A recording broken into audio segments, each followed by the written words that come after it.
y también transmitiéndolo. Esta es Universidad 92.1 FM. Ideas. El contenido del siguiente programa es ajeno a Universidad 92.1. Los comentarios u opiniones son responsabilidad de las y los productores. Enfrentamientos verbales dentro de la política partidista ataca al hombre y no a sus ideas. Aquí nosotros lo hacemos desde la academia, con base en la investigación. Lo hacemos por la radio, pero sobre todo lo hacemos políticamente hablando. Políticamente hablando. Amplía tu información. Un análisis profesional, académico y formativo de la realidad social, económica y del Estado. Ahora, políticamente hablando. Al aire. Porque la política es inherente al hombre.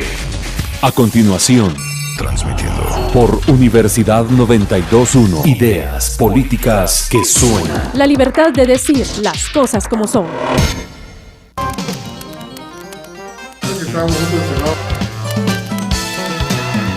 Muy buenos días, estimados amigos. Gracias por acompañarnos nuevamente en otra edición del programa Políticamente Hablando, este programa de la Escuela de Ciencia Política de la Universidad de San Carlos. Como todos los jueves, le recordamos que el coordinador general es el doctor Mario Roberto Morales. Muy buenos días, doctor. Hola, Carla, buenos días. Quien les saluda acá en el micrófono, Carla Roldán. Hoy vamos a tener un programa bastante interesante. Tenemos a nuestros invitados del día de hoy, quienes son el licenciado Francisco Jiménez y el licenciado Jair Davroy, quienes más adelante voy a estar presentando más formalmente. El tema de hoy será la labor de inteligencia dentro del sistema democrático guatemalteco.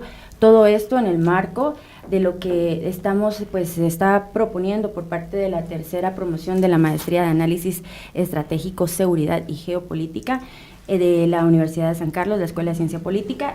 Se va a desarrollar un foro el próximo 11 de noviembre acá en las instalaciones del Centro Cultural Universitario. Esto va a ser a partir de las 5 de la tarde y también les estaré dando mayor información en el transcurso del programa. Pero entonces, ya para iniciar el mismo y pues para darle la palabra, como siempre, todos los jueves a Mario Roberto en la introducción, los dejo entonces hablando sobre los servicios de inteligencia y su influencia en las decisiones políticas. Gracias, Carla. Bueno, esta vez yo voy a ser muy breve porque no solamente pues tengo desconocimiento técnico de la problemática de la seguridad y los servicios de inteligencia, sino que me parece que nuestros invitados pues tienen una experiencia y una capacidad probada en este asunto y es mejor dejarlos hablar a él. Algunas generalidades, sin embargo, se pueden decir en cuanto a que los servicios de inteligencia en todo el mundo pues son motivo de despegue de la imaginación de muchísima gente, al extremo de que se le suelen adjudicar las causas de algunos, incluso de algunos cambios políticos, ¿no? Están muy ligados en ese sentido a la industria de las teorías de la conspiración, que son una industria para el consumo, para el entretenimiento de la gente, para la confusión de la gente, ¿verdad? Que precisamente la multiplicidad de versiones sobre el mismo hecho es uno de los expedientes favoritos de los servicios de inteligencia internacionales, en fin. Y hablando de eso, pues hay servicios de inteligencia internacionales, se habla del Mossad, de la CIA, en fin, se hablaba de la KGB en el pasado, y hay servicios locales, nacionales e incluso empresariales, ¿no? En Guatemala se rumorea que hay empresas que tienen servicios de inteligencia privados, como la embotelladora La Mariposa, como la Municipalidad de Guatemala, como Multiinversiones, en fin, ¿no? Si es cierto o no, a mí no me consta. Sin embargo, hay una inteligencia de orden militar, una inteligencia de orden civil, y de lo que se trata es, en general, de recopilar, ordenar, organizar y utilizar la información que tenga que ver con los actores de ejercicio del poder en un lugar determinado, ¿no? O sea, que dichas estas generalidades, yo no quisiera especular más, sino entrar de lleno al guión de nuestro programa y con nuestros invitados, a los cuales Carla pasará a presentar formalmente ahora. Gracias, Mario Roberto. Y antes de presentarlos, les voy a recordar las vías de comunicación. A cabina nos puede llamar al 2207-9017 y al 2207-9018. Entonces también tenemos, si tuvieran alguna dificultad con estas líneas, vamos... muy bien, entonces vamos a tener también abiertas las redes sociales en Facebook, Políticamente Hablando, en Twitter, @sp_USAC. Entonces, bueno, para comentarles, hoy tenemos, como ya les había dicho, tenemos como invitado a Francisco Jiménez. Él tiene un doctorado en filosofía y también tiene experiencia como secretario de la Secretaría de Inteligencia Estratégica del Estado. Desempeñó el puesto de secretario y fue primer director de la DIGISI. También es profesor de teoría política en la Universidad de Landívar. Actualmente es coordinador de país en la institución Interpeace. Por su lado, Jair Dabroy es también maestro en políticas públicas por la Universidad Autónoma Metropolitana de México y licenciado en ciencia política por la Universidad de San Carlos de Guatemala, investigador en temas sociopolíticos de Guatemala y la región latinoamericana, docente universitario en diferentes universidades del país con más de 15 publicaciones en temas sociopolíticos de Guatemala, México, Costa Rica y Argentina. Entonces, muy buenos días, bienvenidos a ambos. Buenos días, Jair. Muchas gracias, Carla, y buenos días al doctor Morales y al doctor Jiménez. Buenos días, doctor Jiménez. Muy buenos días. Bueno, nos gustaría entonces iniciar el programa de hoy con algunas de las dudas que nos surgen con respecto a estos temas. Creo que es importante aclarar qué es lo que entendemos como labor de inteligencia, para qué sirve y quiénes la realizan en la actualidad. Bueno, no sé cómo. Pues básicamente hay distinciones en los tipos de inteligencia que se realizan. El gran problema que tenemos para entender el tema de inteligencia es como recurrentemente se mantiene por su propia naturaleza con cierto manejo de reserva en el uso de la información, suele confundirse con otros términos, por ejemplo el tema de la investigación criminal, que tiene otros entes a cargo su labor, ¿verdad? Entonces la inteligencia al final de cuentas lo que se busca es la generación de escenarios para toma de decisiones. En esa generación de escenarios se precisan objetivos, o sea, uno no realiza una labor de inteligencia sin tener un objetivo definido. Esos objetivos son previamente delimitados y especificados, y se hace una planeación de lo que se va a entender por el esfuerzo de búsqueda. En ese trabajo de inteligencia, pues obviamente hay mecanismos para registrar la información, y también esa inteligencia al final de cuentas que se genera sirve para toma de decisiones estratégicas. Entonces hay que tener claro que la labor de inteligencia se realiza con miras a las posibilidades de futuro y con miras a la labor de toma de decisiones. Puede ser una labor de inteligencia transversal, puede ser una labor de inteligencia coyuntural. Lo importante es tener claro que es para toma de decisiones, y hay distintos tipos de inteligencia, es decir, está la inteligencia civil, está la inteligencia militar propiamente, hay modelos de inteligencia. Las empresas tienen su propio sistema de inteligencia empresarial que no necesariamente debe confundirse con los sistemas de inteligencia estatales, y que también son en cierta medida legítimas y válidas. Y lo que tiene que ver con la inteligencia estratégica del Estado, que al final de cuentas lo que busca es mantener la gobernabilidad y la coherencia institucional del Estado. Bien, gracias. Les voy a comentar que, al inicio nos dijeron que hay un problema con los números telefónicos, sin embargo nos dieron uno nuevo por si alguien quiere comunicarse o alguna pregunta que quieran lanzar al aire. Es el 2220-9518. Ese está... 78. 9578. Ese es el que está disponible para acá consultas. En ese mismo marco que ya le consultábamos al licenciado Dabroy, doctor Jiménez, tal vez nos gustaría que nos amplíe también cómo ha evolucionado esta labor de inteligencia en el tiempo y cómo esta también ha repercutido en el caso de Guatemala. Podemos tal vez contextualizar un poco en el marco de la Guerra Fría a la actualidad y cómo se entiende en esta nueva era democrática. Bien, buenos días, muchas gracias por la invitación. Bien, yo quisiera acotar algo para responder a la pregunta de lo que se señalaba anteriormente. El tema de inteligencia es un tema de los más, digamos, ambiguos en su manera de comprensión, porque como se decía y ayer hablaba, efectivamente tiende a ser como muy secreto y muy reservado, entonces tenemos muy poca información que nos permita entender el fenómeno desde fuera.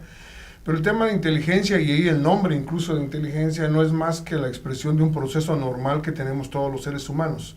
Y ese proceso normal es el que para toda decisión, aún en la cotidianidad, recolectamos información, la procesamos y nos sirve para tomar decisiones. Ese esquema que es muy humano, que es natural a la inteligencia humana, se aplica precisamente en los procesos de decisión de los estados. Y no solo los estados, como Roberto señalaba al inicio, también grandes corporaciones que también tienen ese mismo proceso. El tema es que qué diferencia hay entre ese proceso humano natural y lo que hacen los estados.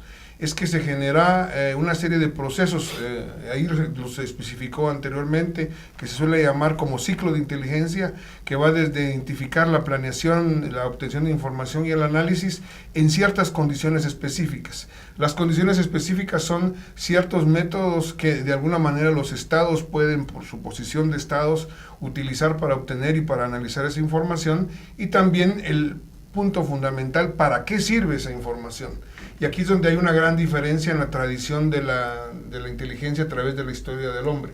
Es decir, hay textos que señalan ya desde la época antigua cómo los reyes y los estados de la antigüedad utilizaban a personas para que fueran a los estados o a las naciones vecinas para obtener información. Uno de esos ejemplos muy interesantes es cuando Moisés y el pueblo de Israel se acerca a la tierra prometida y manda a 2 de sus jóvenes ayudantes a obtener información a la tierra prometida, qué cosas se cultivaba, quiénes vivían. Ese ejemplo que está en la Biblia nos muestra un ejemplo clásico de inteligencia. Ahora bien, ¿qué diferencia hay entre Guerra Fría y entre el contexto actual, que podríamos llamar dentro del marco de la seguridad democrática? La diferencia radica fundamentalmente en métodos y en objetivos. Obviamente, los objetivos de una confrontación como la Guerra Fría llevó a justificar cualquier método que el Estado pudiera tener para poder alcanzar la información que fuera necesaria para la toma de decisiones. De ahí que el concepto de razón de Estado es un concepto que justificó una serie de acciones, incluso acciones de violación a los derechos humanos durante la Guerra Fría. Dependiendo de los países y de los contextos, derivó en acciones en algunos lugares más fuertes que otros. Sabemos por nuestra propia historia nacional que efectivamente los servicios de inteligencia, en el caso de Guatemala, en el conflicto armado interno, en la lógica de la Guerra Fría, también cometieron abusos. Ahí está documentado, no es un tema que no estuviese documentado y ha pasado en todas partes de América Latina. ¿Cuál es la diferencia? La diferencia, y aquí me refiero más en la contextualización guatemalteca, está precisamente en hacer una distinción entre la obtención y el análisis de la información y por otro lado la participación de los miembros de un servicio de inteligencia en operaciones que conduzcan a cambiar las condiciones. Me explico. La inteligencia durante la Guerra Fría no solo obtenía información y la analizaba, sino que hacían operaciones que condujeran a cambiar las condiciones políticas, sociales, económicas. De tal manera que la participación de servicios de inteligencia de los grandes países en procesos, de golpes de Estado o en los procesos, de desinformación a nivel nacional eran típicos. Y aquí, para dar paso a la otra pregunta, yo diría que hay que hacer una diferencia entre inteligencia y espionaje, porque no es lo mismo. El espionaje es un modo de hacer inteligencia, pero no se reduce al trabajo de inteligencia. En ese sentido, una de las diferencias que hay, y no quiero decir que no se lleve a cabo, pero al menos en el plano académico, en el plano de la reflexión de cómo deberían de ser los modelos en esta época, a diferencia de la Guerra Fría, es que el espionaje debería ser menor. Repito, que eso se haga o no es un tema, de países, es un tema de servicios, es un tema de quienes dirigen los servicios. Pero en términos generales, esa es una de las grandes diferencias. La otra diferencia fundamental entre la Guerra Fría y el contexto de la seguridad democrática es el respeto específicamente al tema de los derechos humanos. Y aquí los derechos humanos no solo en el tema clásico, si se puede usar la palabra clásico, que tiene que ver con el respeto a la vida y a la integridad física de las personas, sino que también todos aquellos derechos, fundamentalmente el derecho más vulnerado desde el trabajo de inteligencia es el tema de la privacidad. Es decir, el manejo de información con métodos intrusivos a el espacio privado de los ciudadanos. Ese es un tema muy delicado y por lo tanto los servicios en una era democrática deben de entenderlo. Y la última característica es transparencia. les va a parecer extraño, porque ¿cómo es que Transparencia tenga un servicio de inteligencia? No en sus contenidos, pero sí en sus procedimientos. Hay un ejemplo interesante en América Latina, la Dirección de Inteligencia Criminal de la Policía Nacional de Colombia tiene ISOs de sus procesos de inteligencia. Es decir, calificaron a nivel público precisamente sus procedimientos para tener una calificación. Obviamente, ser transparente a este nivel no garantiza per se nada, pero ya es un avance, digamos, y estos son los grandes temas, estos 3 temas son los que harían la diferencia. Perfecto. Bueno, me gustaría entonces que continuáramos platicando sobre este tema, pero antes también darles la información para las personas que quieran asistir al foro que estamos también pues impulsando desde la Escuela de Ciencia Política. Pueden comunicarse por diferentes vías. Tenemos disponible, por ejemplo, el correo electrónico. Para mayor información es maestriaecp.usac@gmail.com, y también pues pueden siempre abocarse a las redes sociales, donde vamos a estar publicando la información. En Facebook se encuentra como Maestría en Análisis SP-USAC, y en Twitter como @maestriaSPUSAC. Ahora, para continuar ya con el proceso, con la información que nos brindaba el doctor Jiménez, me gustaría entonces saber si hay algún límite en donde se viola ya la privacidad de las personas en cuanto se hace esta labor de inteligencia, y cómo esto se puede abordar, ¿no?, desde una problemática de los derechos humanos. Y también posteriormente pasar a la segunda pregunta, que es el caso de Guatemala. Por ejemplo, podemos decir o afirmar que existe una labor de inteligencia desligada de las prácticas antidemocráticas antes y después de los acuerdos de paz. Para ti, por favor. Bueno, para empezar, los límites te los dan los marcos normativos. O sea, eso es obvio de qué se puede hacer y qué no se puede hacer. Y un ente estatal, al final de cuentas, puede hacer todo lo que la ley le permite hacer, a diferencia de un ciudadano normal que puede hacer todo lo que la ley no le prohíbe. Y con esto es lo delicado del asunto de la labor de trabajo de inteligencia, porque ese punto es muy difuso cuando lo que se quiere es obtener información que puede servir para un objetivo determinado, y que en determinadas circunstancias también puede violar desde cuestiones simples, como es el tema de la privacidad, bueno, ni tan simples, la privacidad propiamente de una persona, hasta cuestiones que tienen que ver con el desenvolvimiento de instituciones y de lógicas, por ejemplo, en personas que desempeñan un cargo público. Entonces, la frontera es muy difusa entre una cosa y otra. Y algo que señalaba Francisco es el tema, por ejemplo, de cómo lo normado para la labor de inteligencia no necesariamente se va a convertir en garantía, porque recordemos que, por ejemplo, la DIGICI es un ente que tiene cierta regulación, incluso hasta con la contratación de su personal. Es decir, hay cuestiones que no las hace evidentes y que no aplican incluso para la ley de acceso a la información. Hay clasificación de la información que es estratégica, por ejemplo, y que queda en reserva durante ciertos años para poder hacerla pública. Y un mejor ejemplo de instituciones de inteligencia que probablemente, por lo mediático del asunto, suele ser más cercana a interpretarla, es el tema, por ejemplo, de cómo se maneja en alguna medida la inteligencia de los Estados Unidos, que también dista mucho de lo que nos presentan en las películas y cosas de ese tipo, de cuál es su operación real. A mí me llamaba poderosamente la atención, por ejemplo, que se estima que hay un número de más de 14 agencias de inteligencia que ni siquiera el presidente conoce. Entonces, hay una labor bastante difusa entre lo legal y lo ilegal. Y la siguiente pregunta, Carla, era...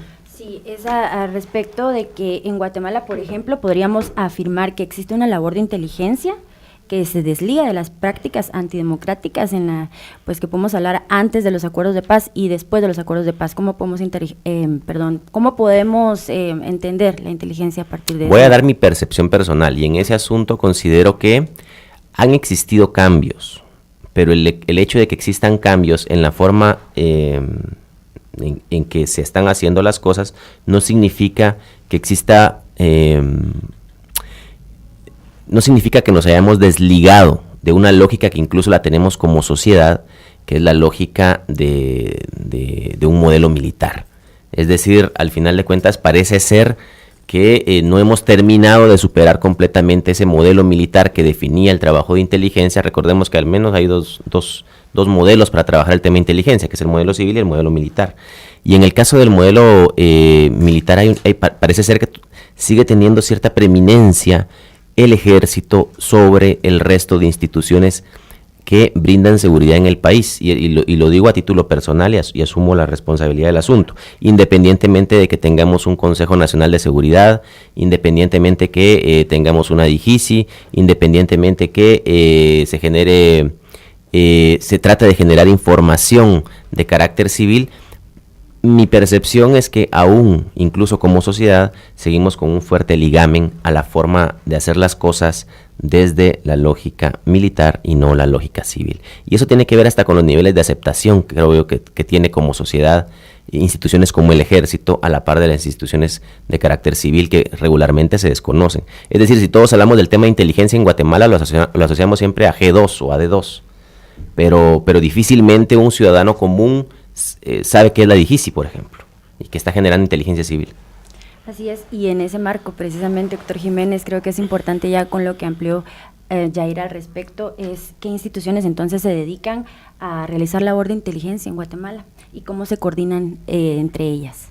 Bien, aquí es importante señalar que, digamos, hay dos niveles de aproximación en el análisis del trabajo de inteligencia. Uno es el planteamiento puramente de la evolución doctrinaria, no solo a nivel nacional, sino que a nivel internacional, que ha dado ese paso de superación, como digo, como reflexión en el tema de la Guerra Fría y la era democrática. Otro punto es cómo ese cambio doctrinario internacional se ha devenido en prácticas institucionales en cada uno de los países. Guatemala tiene un trayecto muy importante y muy interesante. ¿Por qué razón? Porque el trabajo oficialmente reconocido de inteligencia, sobre todo en el contexto del conflicto armado interno, estaba concentrado precisamente en la Dirección de Inteligencia del Estado Mayor de la Defensa. No así, aunque no había un reconocimiento explícito oficial, el reconocimiento también del trabajo de inteligencia en el Estado Mayor Presidencial, que combinaban en ambos casos el trabajo de obtención y análisis con el de operaciones de inteligencia. Esto, digamos, resultado, repito, de un modelo que no es exclusivamente. ¿Qué sucede con los acuerdos de paz? Los acuerdos de paz establecen en términos generales una doctrina muy interesante, y es establecer que el tema de inteligencia se dividiera en tres ámbitos. Un ámbito que es el ámbito estratégico, que en términos técnicos se le podría llamar inteligencia de seguridad nacional, aunque no sea un término que utilicemos en Guatemala en términos legales, porque en Guatemala utilizamos seguridad de la nación, pero que, digamos, se asemeja, es decir, una inteligencia que debería trabajar en el plano estratégico los riesgos y amenazas a todo lo que es el proceso de la nación guatemalteca, y en la ley lo que tenemos ahora habla también, y en otros contextos, de lo que serían las condiciones para el desarrollo. Es decir, inteligencia estratégica sería apoyar al presidente y al gobierno en análisis, en creación de escenarios que podrían, digamos, tener como fondo fundamental el tema del desarrollo. Y todo lo que esto implica. Hay una gran discusión, por ejemplo, usando una terminología clásica que se utiliza, de los famosos conceptos de los bienes de la nación, que son los bienes permanentes y los bienes no permanentes. Y en el caso de Guatemala hay bienes permanentes que la Constitución establece y otros que se quedaron plasmados en los acuerdos de paz. El otro nivel es el nivel de la inteligencia militar, que es una inteligencia que está, digamos, constituida en el nivel propio del trabajo del ámbito del ejército. No es exclusivamente el tema de defensa, porque también la inteligencia estratégica aborda los temas de defensa, tanto en el ámbito propiamente militar como en el ámbito político. Y el elemento que introduce, digamos, a los acuerdos de paz es la creación de una unidad de inteligencia civil. En los acuerdos de paz no se mencionó como nombre de DIGICI, pero digamos que derivó después en la propuesta de la DIGICI. La propuesta de los acuerdos de paz en términos doctrinales es dividir el tema de la inteligencia en esos tres ámbitos: estratégico, militar y criminal. En el caso de Guatemala es un poco, digamos, sui generis en el tema de inteligencia civil o inteligencia criminal. Primero porque a la inteligencia criminal se le dio el título de inteligencia civil. Esto para desmarcarlo precisamente del modelo militar. La otra característica es que, a diferencia de otros países, en un análisis comparativo, la inteligencia criminal se visualizó como un ente aparte, precisamente, del trabajo policial. y esto, digamos, en modelos como en el modelo chileno, la inteligencia criminal está dentro de la policía de investigaciones.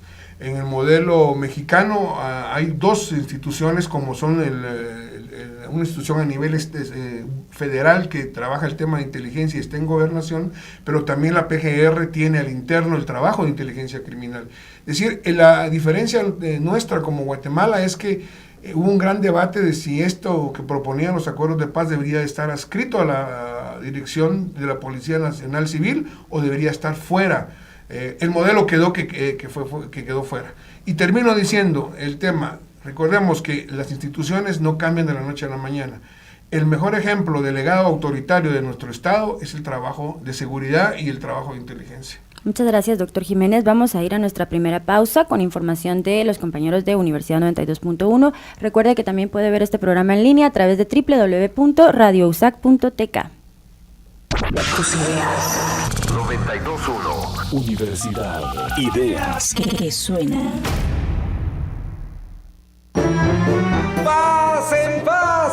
Pasen adelante. Bienvenidos a la Feria Artística Familiar y disfruten de cantantes, actores, músicos, comediantes, payasos y deliciosa comida.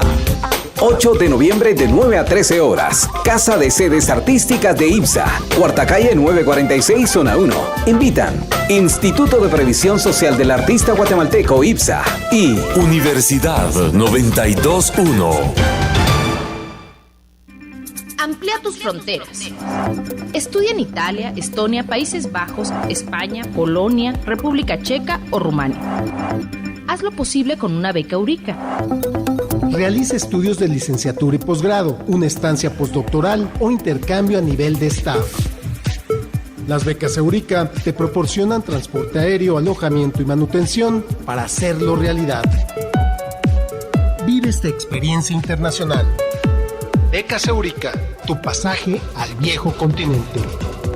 Fecha límite 1 de diciembre. Más información en www.eureka.nl. Con el apoyo de Universidad 92.1. Con la ayuda de la prosa, crea un cuento de un sueño. Mientras pintaba los brillantes ojos y la dulce sonrisa de un muñeco nuevo, se quedó dormido, soñando que la cara de este muñeco, al que llamó Pinocho, era la cara de su hijo de verdad. Un hecho de la vida real. Cuando era cachorra, te hacía reír con mis gracias y mis travesuras, y te llenaba de alegría.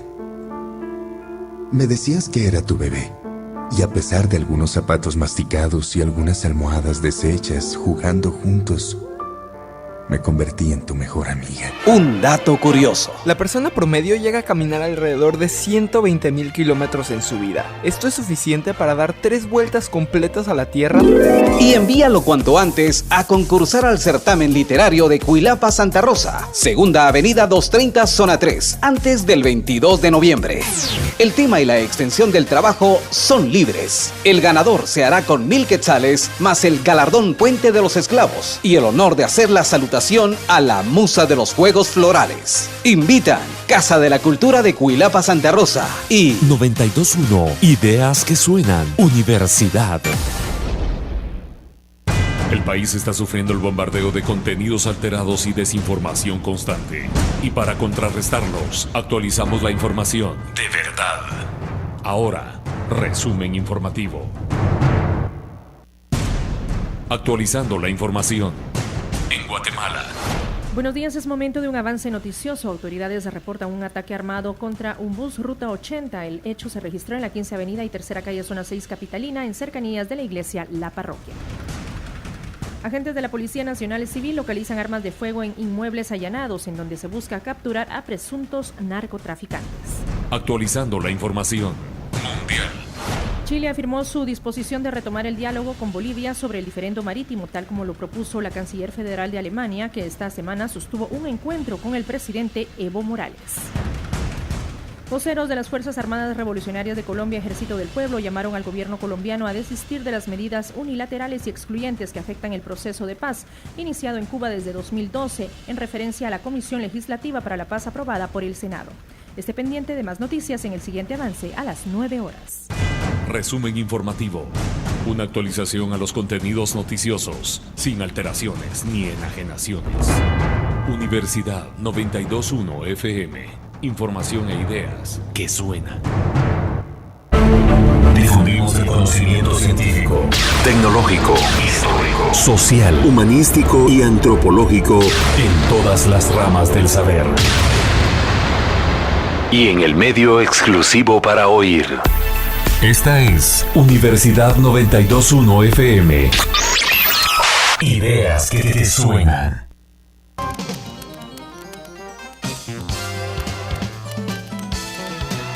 Bien, estimados amigos, estamos de vuelta en el programa del día de hoy, hablando sobre la labor de inteligencia dentro del sistema democrático guatemalteco. Como invitados tenemos al doctor Francisco Jiménez y al licenciado Jair Dabroy, quienes están conversando pues al respecto de todos estos temas y ampliando información. Esto en el marco pues del foro que se estará llevando a cabo el próximo miércoles 11 de noviembre. Acá en el Centro Cultural Universitario. El foro se denomina Desclasifiquemos el modelo de inteligencia en Guatemala. Este estará contando con expositores reconocidos, entre ellos el doctor Jiménez, quien estará también pues abordando el tema y ampliando la información que hoy se esté dando por acá. Esto será a partir de las 5 de la tarde, como les comenté, miércoles 11 de noviembre en el Centro Cultural Universitario Salón Paraninfo. Ahora continuamos entonces con las interrogantes que tenemos al respecto del tema. Bueno, ¿de qué manera entonces se puede destacar en cuanto a la inteligencia civil y de qué manera entonces esta contribuye también a la seguridad nacional y a la formulación de políticas anticriminales? Voy a dar mi experiencia desde dos ámbitos con los cuales he tenido oportunidad de trabajar.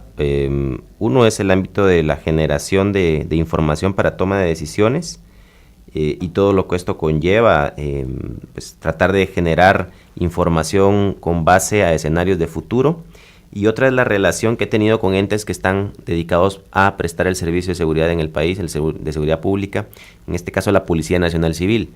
Y uno de los puntos que manifestaba, por ejemplo, la Policía Nacional Civil, primero, institucionalmente no logran hacer la diferenciación entre lo que es la generación de inteligencia, y me refiero a los cuadros incluso oficiales, la generación de inteligencia y lo que es la investigación criminal propiamente, porque son dos cosas distintas. En el caso de la generación de inteligencia es información para toma de decisiones estratégicas en cualquiera de los ámbitos. En este caso la propia Policía Nacional Civil podría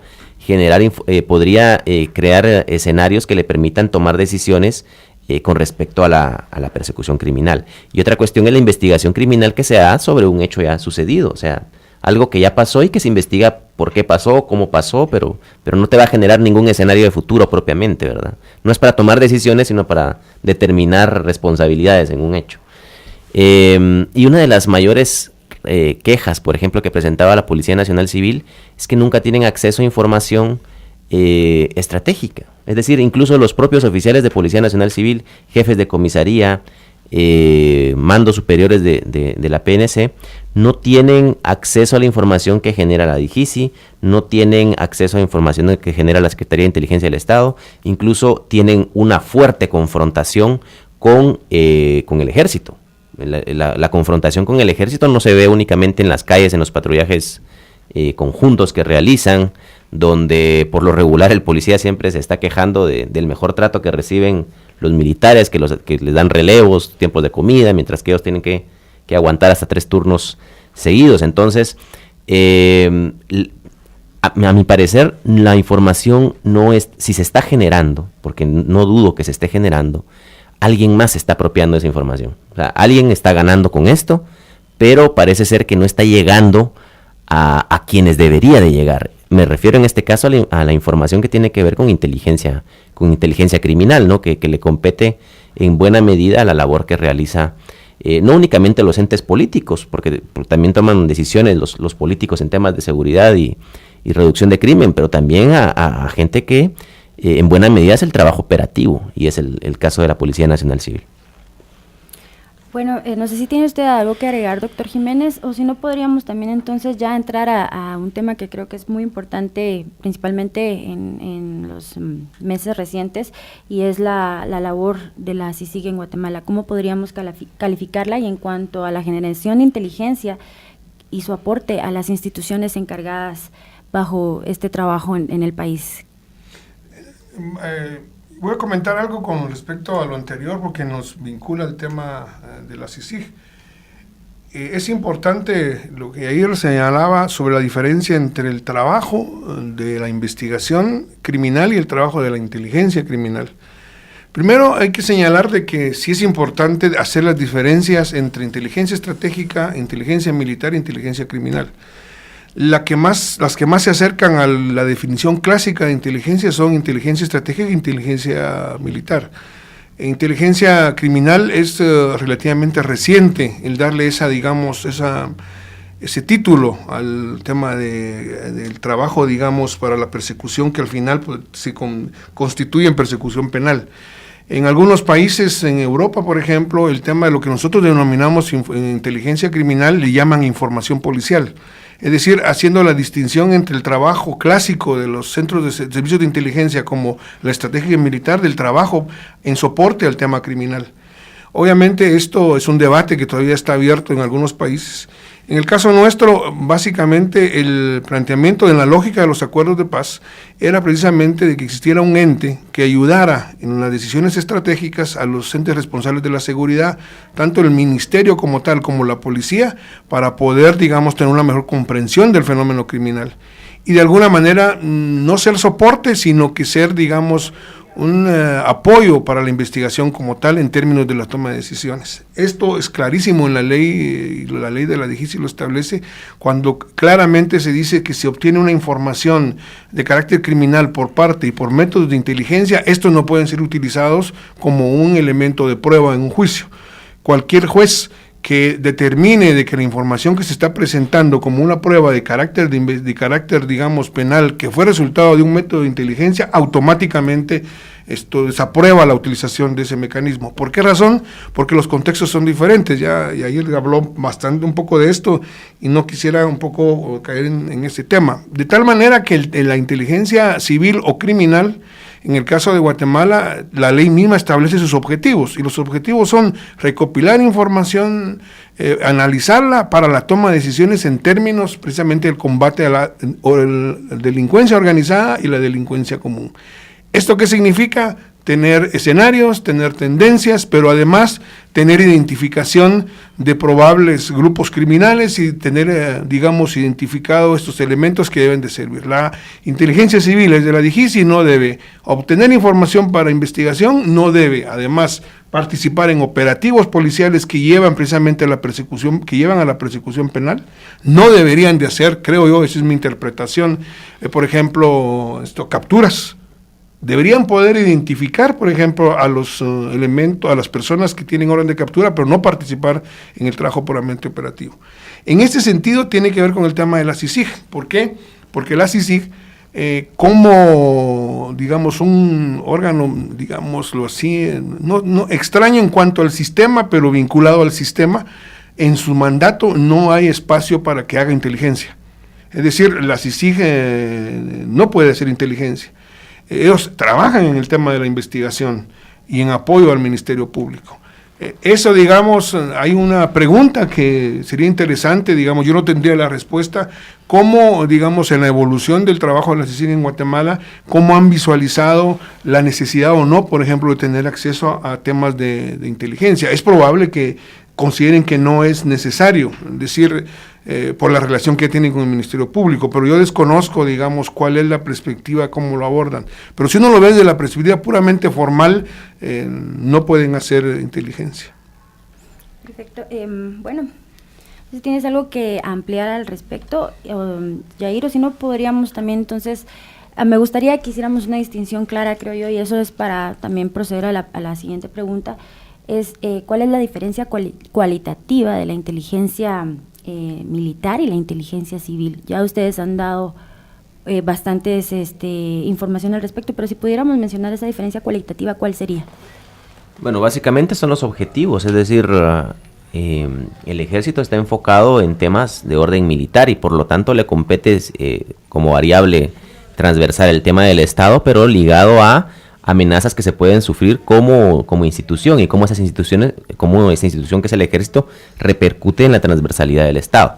Ese es básicamente su mandato, o sea, no tendría que estar recopilando información de carácter criminal ni información que tenga que ver con toma de decisión estratégica del Estado, que es la información estratégica política, por ejemplo. Entonces, ese es básicamente el mandato que tiene un tipo de inteligencia y el otro. El militar, obviamente, tendría que estar preocupado en cuestiones de índole, pues, que le corresponden propio al ejército, las amenazas que puedan tener sobre su mandato, que es mantener la soberanía nacional, por ejemplo, el resguardo de fronteras. Ese tipo de información le compete al ejército. Las amenazas que pueden sufrir de ejércitos extranjeros le compete al ejército. ¿Qué está haciendo, por ejemplo, potenciales aliados o potenciales enemigos del país en tema militar? También le competen al ejército. Entonces es como para ir teniendo claro que eso es muy distinto a lo que le compete a la inteligencia criminal o a la inteligencia civil, que está buscando reducir, por ejemplo, estadísticas o reducir afectaciones que se tienen en el tema de la seguridad pública o el tema de la gobernabilidad del Estado. Lo que pasa es de que recordemos que el ejército ha estado ligado de manera directa, por ejemplo, a las labores que realizaba el Poder Ejecutivo. Entonces ha costado mucho perder esa relación que se tenía con el Poder Ejecutivo, porque ejército y Poder Ejecutivo eran prácticamente lo mismo. Entonces no había distinción entre una forma de hacer las cosas y otra.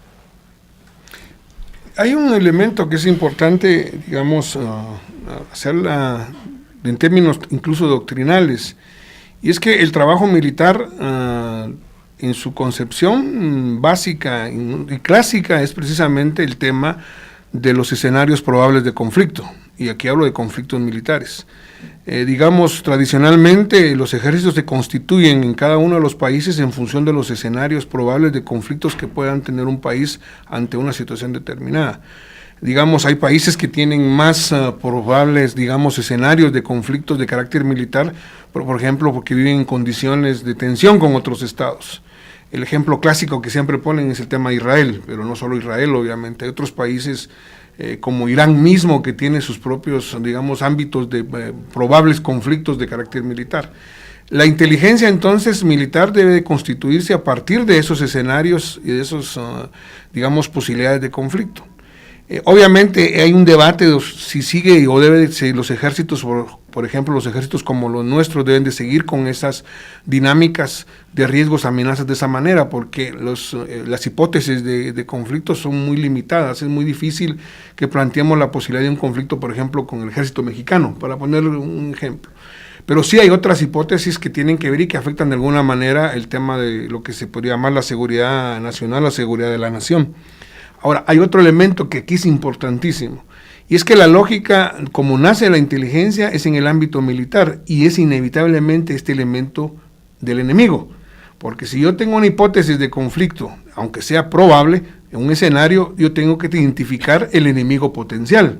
Entonces la lógica del trabajo militar es la lógica que digamos que ya un filósofo político estableció en alemana, Carl Schmitt, con el tema de la lógica amigo y enemigo. Un poco, digamos, aquí estoy, digamos, extrapolando la posición filosófica de este autor, es precisamente que todas las decisiones del Estado van precisamente, y las decisiones políticas, el ejercicio del poder, va precisamente establecido en esta lógica del amigo o el enemigo. Así es como me comporto. Digamos, la Guerra Fría tuvo ese componente, y los ejércitos en temas de inteligencia se manejaron en ese componente. El concepto del enemigo interno es un tema fundamental en nuestra experiencia en el conflicto armado interno. El problema es que esta reflexión no se hace consciente cuando se traslada el tema de inteligencia en una sociedad como la nuestra a campos como el tema de estratégico o al campo de inteligencia militar. En ese sentido, digamos, es un reto para la sociedad guatemalteca el que superemos esa lógica del amigo y el enemigo típico, digamos, de una visión militar, que es exclusivamente en el campo y en el nivel de la inteligencia militar. Pero también hay otro tema, y es un debate muy importante, y es que si el trabajo de la hipótesis probable de conflicto o del análisis de los riesgos y las amenazas cuán práctico es, y es un debate que está abierto, cuán práctico es decirle, por ejemplo, a la inteligencia militar, usted no obtenga ninguna información que tenga que ver con los riesgos y las amenazas que son típicos de la criminalidad. Es decir, es muy complicado porque el trabajo del ejército es en el territorio, y en el territorio es donde se obtiene información. Digo, es un reto. Yo creo que hay una solución, al menos legal y formal, y es el ámbito de inteligencia que establece la Ley Marco del Sistema Nacional de Seguridad, donde se formaliza el Sistema Nacional de Inteligencia, donde la Secretaría de Inteligencia Estratégica coordina a los otros servicios de inteligencia, si la dijiste, inteligencia militar, y ahí quizás se podría resolver un poco este dilema. Pero sabemos muy bien que las instituciones, y sobre todo en temas de seguridad e inteligencia, tienen un recelo mutuamente. Digamos, y otro tema es que es importante, hay que recordar que el único servicio de estos tres que tiene una legislación es la DIGICI. La CIE no tiene legislación propia. Pareciera que imagino que deben de haber normativas internas. Yo nunca me he dado la tarea de investigarlo, para ser sincero. Sería interesante de saber si existen normativas internas en el Ministerio de la Defensa que regulan el trabajo de inteligencia militar. Pienso que deben de existir.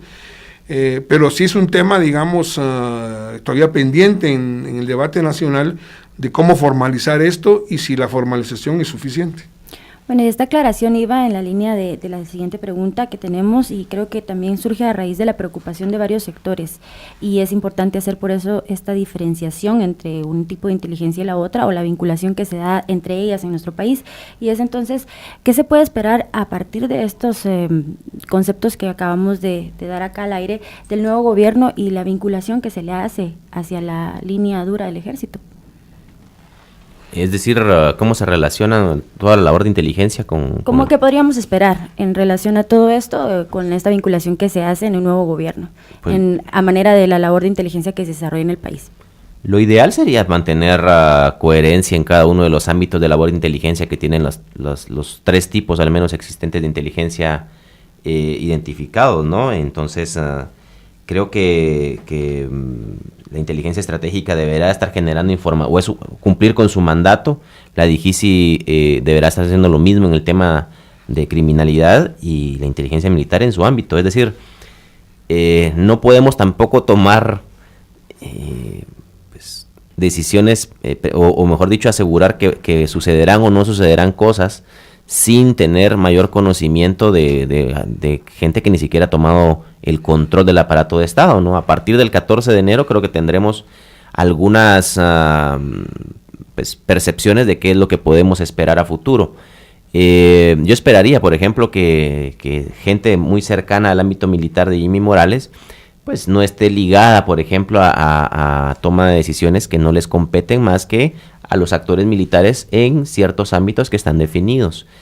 Porque creo que por ahí vendría tu pregunta, más que todo, porque se habla, por ejemplo, de Abemilua respaldando la propuesta de Morales. Pero creo que hay que dar el beneficio de la duda.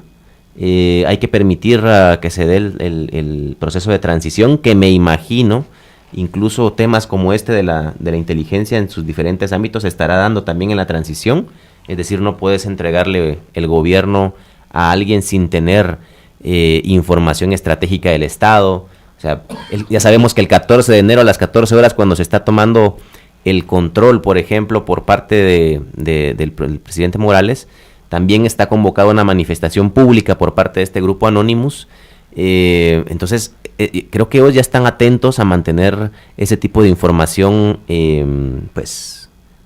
capturada con el tiempo prudente. Entonces, creo que es todavía impreciso poder decir qué pasará. Lo que sí creo es de que me imagino que ya tendrán sus barbas en remojo, sabiendo que cualquier cosa puede pasar, sobre todo a través hay un medio que yo creo que, sobre todo en el tema de labor de inteligencia, ya debemos de tener mayor atención, y es el tema de las redes sociales. Las redes sociales son determinantes en la generación de inteligencia y también en el manejo de imaginarios colectivos, y eso lo vimos con los resultados de estas elecciones.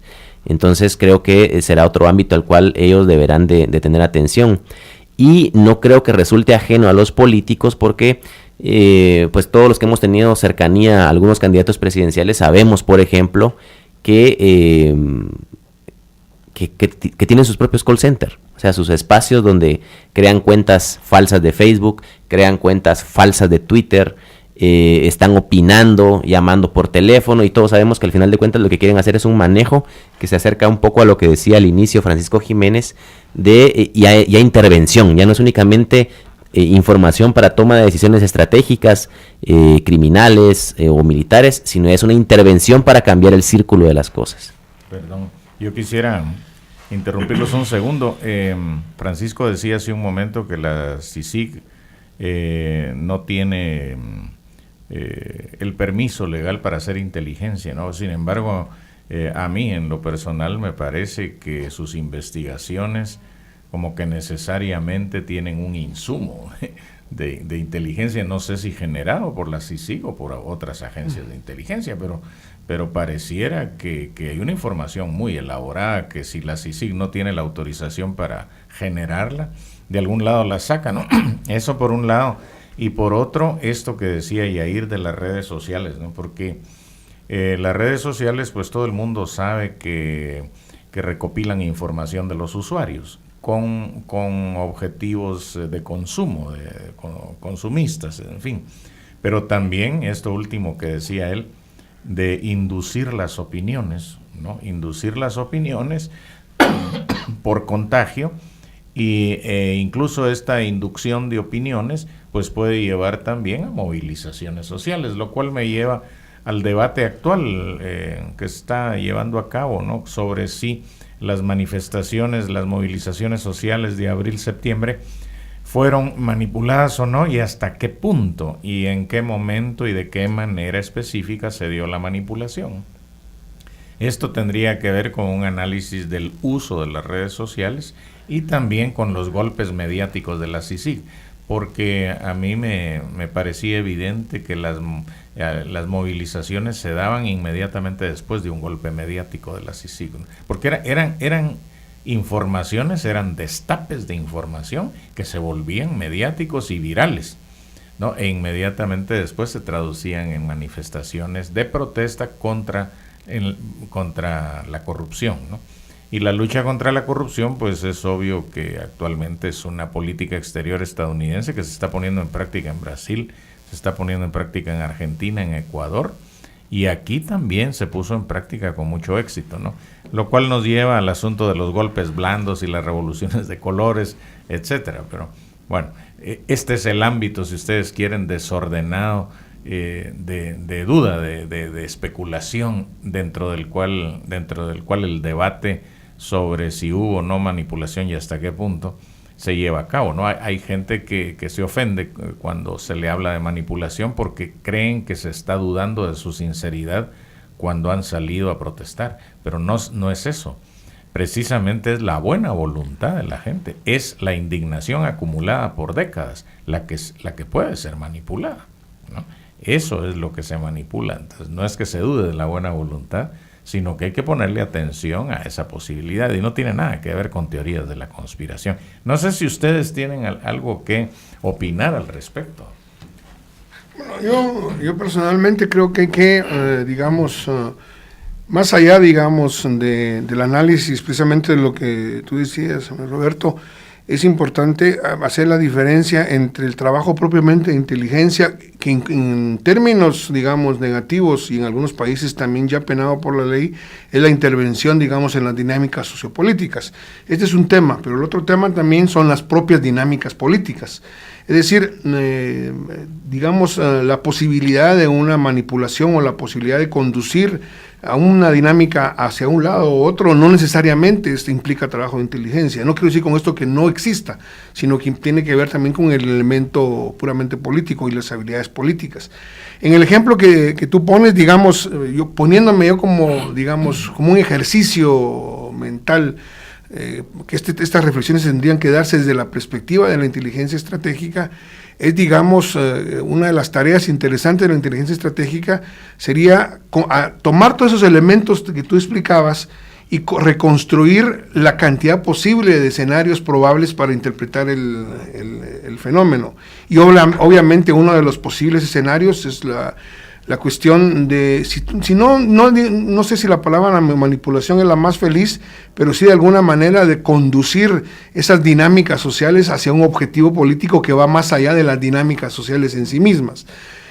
Yo personalmente creo, digamos, que esto es una probabilidad. Yo lo veo muy difícil en un contexto como en el guatemalteco, si hay agentes que pudieran tener la capacidad de hacer esa conducción, pero es un tema, digamos, de analizar más detenidamente cuáles son los factores que se introducen. Yo quiero regresar, usando esto como punto de partida, al tema, lo que llamaba de las redes sociales, y aquí es importante.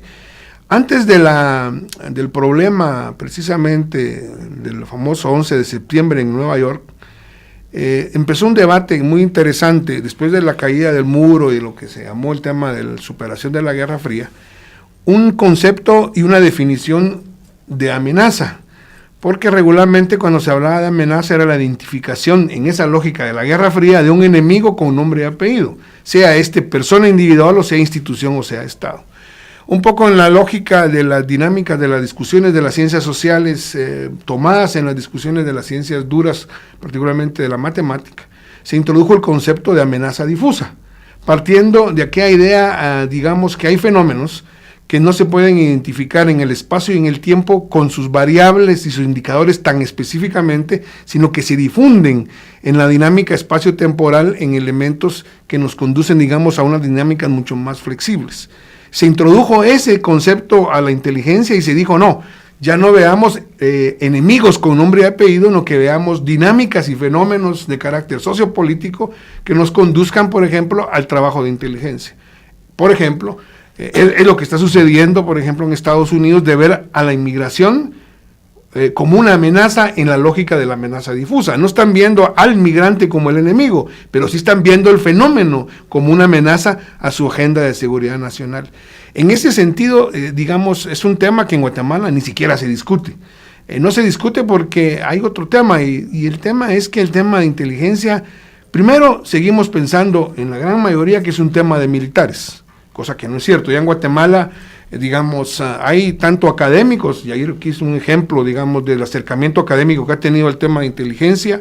Hay muchos funcionarios que después de los acuerdos de paz han sido parte del sistema del Estado en el trabajo de inteligencia, pero digamos, esos mitos que tenemos en la sociedad ha hecho que el tema de inteligencia se vea como un tema de militares, pero hay otro tema, se ve como un tema de secreto.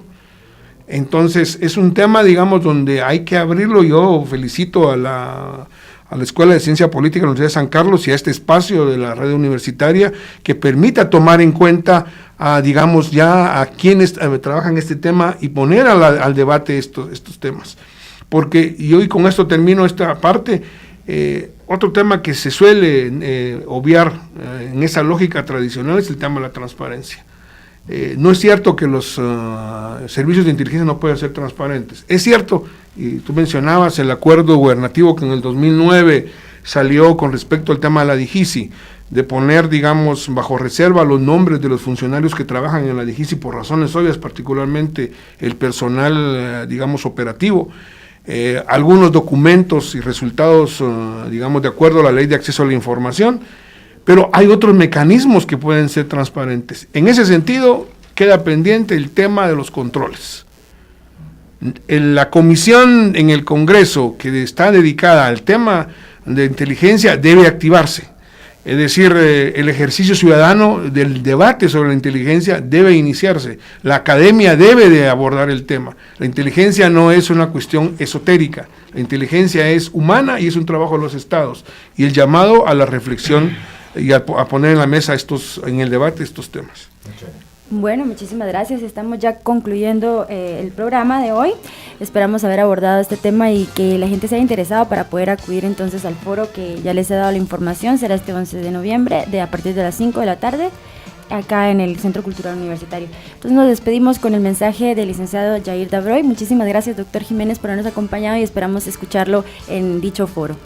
Bueno, aparte de reiterar la invitación para este 11 de noviembre a las 5 de la tarde acá en el Paraninfo de la Universidad de San Carlos, para trabajar el tema de inteligencia en Guatemala y cuestionar si es inteligencia civil o no, con reconocidos expertos, quisiera darle las gracias a los estudiantes de la tercera cohorte de la maestría en análisis estratégico, porque considero que en buena medida, más de un 99% probablemente de la realización de este foro el próximo jueves ha sido pues el gran impulso que ustedes le han dado. Entonces creo que sí es un reconocimiento público hacerlo a la tercera cohorte, a cada uno de ustedes, por el esfuerzo que han puesto en ello. Muchísimas gracias, y con esto entonces recuerden que este programa quedará pues disponible en nuestro sitio electrónico www.politicamentehablando.net. Hasta el próximo jueves, feliz día. Hicimos un análisis profesional y formativo de la realidad social, económica y de Estado, desde la academia con base en la investigación, y lo hicimos por la radio. Políticamente hablando. Políticamente hablando. Porque la política es inherente al hombre. Los esperamos la próxima semana, solo por Universidad 92.1. Ideas políticas que suenan. El contenido del programa anterior es ajeno a Universidad 92.1. Los comentarios u opiniones son responsabilidad de las y los productores. Analizamos, sintetizamos y evaluamos las relaciones.